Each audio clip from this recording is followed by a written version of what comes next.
సాంబా హరిహోం సాంబ Oreo ఏదో ఉంది అది సినిమా డైలాగ్ నాకు గుర్తురాదు. ఆ సాంబా నవ్వుతున్నారు. సాంబా నీ మాటలో నీ కడుపుమంట. ఒక్కసారి నువ్వేం బుద్ధుడుగా ఒక్క నిమిషం బుద్ధుడు పోజు పెడతాను. ఒక్క నిమిషం మైక్ కింద పెట్టా. నువ్వు బుద్ధుడు అనుకుంటున్నావా? నీ పోజు నువ్వు ఇట్ట పెట్టి చెప్తుంటావు ఏంది ఇట్ట అంట. Your thinking that your lord Buddha. అసహ్యంగా ఉంది నువ్వు ఆ పోజు నువ్వు నీ కథ. ఏం మాట్లాడావు? ఒక ఆర్థిక ఉగ్రవాది జైలు స్వతంత్రం తెచ్చాడా? ఆంధ్ర రాష్ట్రం హైదరాబాద్ రాష్ట్రం తెచ్చాడా? ఆయన మీద ప్రేమతో ప్రజలిస్తే ఏమయ్యా నీకు?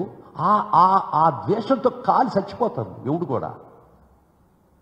మీకు ఇంకే జబ్బులు పడలే, మీ ద్వేషమే మిమ్మల్ని దహించేస్తుంది. ఒక్కసారి నీ కామెడీ ట్రాక్ చూసుకో సాంబా, ఒక్కసారి చూసుకో. మిమ్మల్ని సాంబశివ్ గారు అదే అనిపించడంలా. మీరు ప్రవర్తించే తీరు, మీకు టీవీ ఛానల్ ఉందని ఏం మాట్లాడుతున్నావు? కోర్టుకి ఆయన కోర్టులో జనాన్ని తీసుకోలేదే, ఆయన ఎయిర్పోర్ట్లో దిగి వచ్చి జనానికి మీకు కడుపు మండి నీ రాతలేంది ఏదో చెప్తున్నాడు ఆయన. ఏదో 2-3 విషయాలు మాట్లాడినట్టున్నాడు. సుధారానికి ఏమైంది, వల్లభనేని వంశీకి ఏమైంది, ఇంకొకరికి ఏమైందంటే మమ్మల్ని పోలీస్ చిత్రహింసలు పెట్టింది మీరు ఒప్పుకుంటున్నారా? అంతేనా? భయపిస్తున్నారా? జగన్మోహన్ రెడ్డి గారిని ఉన్న చూడడానికి వస్తే జన్మలోకి జైల్లోంచి బయటికి రాని నువ్వు అన్న మాట నిన్ను ఏ విధంగా సంబోధించాలో మాట్లాడు, అదే విధంగా సంబోధిస్తా. జగన్మోహన్ రెడ్డి మీద ప్రేమతో ఎవరైనా చూడడానికి ఈదుల్లోకి బయటకు వస్తే ఇంక జన్మలో బయటికి రానికుండా వాళ్ళకు పడిన గతి మీకు పడద్దని ఎంత ధైర్యమా నీకు? ఏం మాట్లాడుతున్నావు? అడిగేవాళ్ళు చేసేవాళ్ళు లేరనా? నువ్వు తమలపాకు తిట్టంటే తలుపు చెక్కతో మేము కూడా అట్టంటాం. తమలపాకుతో తానిట్టంటే తలుపు చెక్కతో నేనిట్టంట. You have lost the credibility to be addressed like anything. You have lost the esteem because of his day in and day out. పతనమై పిచ్చి బట్టి పిచ్చి రాతలు రాసి పిచ్చి కోతలు కూస్తూ, yes, out of agony and anguish నేను విధంగా మాట్లాడాల్సి వస్తుంది. మీకేదో మీరు తమరు ఆప్ అని మీరు ప్రవర్తిస్తే మేము కూడా అదే will pay back in the same coin. మీరు మాకే కాయిన్ ఇచ్చారు, అదే కాయిన్లో మీకు తిరిగి పే చేస్తాం.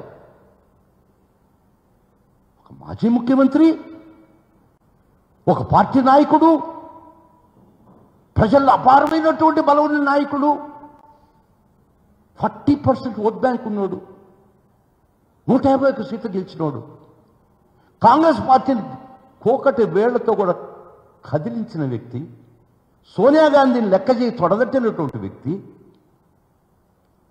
సంబా నీ చేతిలో పడినంత అవమానపడాలా? తప్పమ్మా, చిన్నకట్ట మాట్లాడబాకు. ఇప్పటికీ మాట్లాడావంటే మేము కూడా చాలా తీవ్రంగా మాట్లాడాల్సి వస్తుంది, గుర్తుపెట్టుకో. నీకే కాదు నోరు ఉండేది, మాకు కూడా ఉంది. నీకే కాదు పౌరుషం ఉండేది, మాకు ఉంది పౌరుషం. నీకే కాదు గౌరవం ఉండేది, మాకు గౌరవించబడాలి. నీకే కాదు ఆత్మ ఉండేది, మాకు అంతకన్నా కూడా ఉంది. ఏం లేదు ఎస్టీమ్. నువ్వేమన్నా ఊడిపడ్డావా? నీ ఇష్టం వచ్చినట్టు బుద్ధుడు మాట్లాడి ఏళ్ళెట్టు పెట్టి మాట బుద్ధుడు. Don't imitate your self lord Buddha. ఆయన అవమానపరుస్తున్నావు.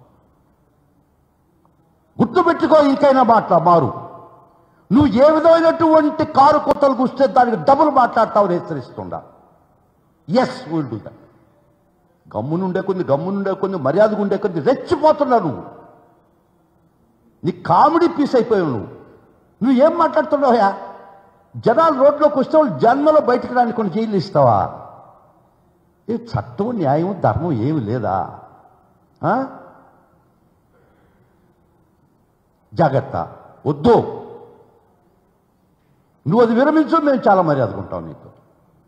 పిచ్చి మాట్లాడతా, పిచ్చవారాలు చేస్తా నువ్వు. రోజు అడిగేవాళ్ళు లేదా నీకు? నువ్వు ఏదో మేము మర్యాదగా బుచ్చటగా సాంబశివరావు కాదు, అది తప్పండి, ఈ తేప మేము సహించం, ప్రతి తడవ చెప్తుంటాం మేము. ఈ తడవ ఇటు మాట్లాడితే మేము ఒప్పుకోమని. ఇప్పుడు మాట్లాడినా అది చెప్పు జవాబు. I'm not that person to tolerate for this. Yes, దిగజారిపోయినటువంటి రాజకీయ వ్యవస్థలో బతుకుతున్నాం మనం. చిన్న ఎగ్జాంపుల్ అండి. ఒక సిఐ తన పొరు భంగమైందని ఆర్టికల్ 14 అని రాజ్యాంగంలో ఉంది, చట్టం ముందర అందరూ సమానులే, including chief minister, including everyone. ఆయన పొరువు అతన్ని ఎంక్వైరీ ఒక వివేకానంద మర్డర్ కేసులో అతన్ని నువ్వు ముద్దాయిగా చేసి మాట్లాడితే అసెంబ్లీలో, సిబిఐ ఎంక్వైరీలు సాక్షిగా పెట్టుంటే ఆయన ముద్దాయిగా చేయకపోతే అతని గురించి మాట్లాడినప్పుడు ఖచ్చితంగా అతని పొరువుకు భంగమైంది. ఆ ఎవరు భంగం కలిగించారో వాళ్ళకి నోటీస్ ఇవ్వడం సహజ న్యాయ సూత్రాలు. అది ఎవరైనా కానివ్వండి, ఇచ్చిన దానికి డిస్మిసల్ చేసేస్తారా? అతీతులా మీరు? కాదమ్మా, ఆర్టికల్ 14 ఉంది. సరే, అది పక్కన పెడదాం రా, ఒక్కొక్కటి మాట్లాడదాం రా.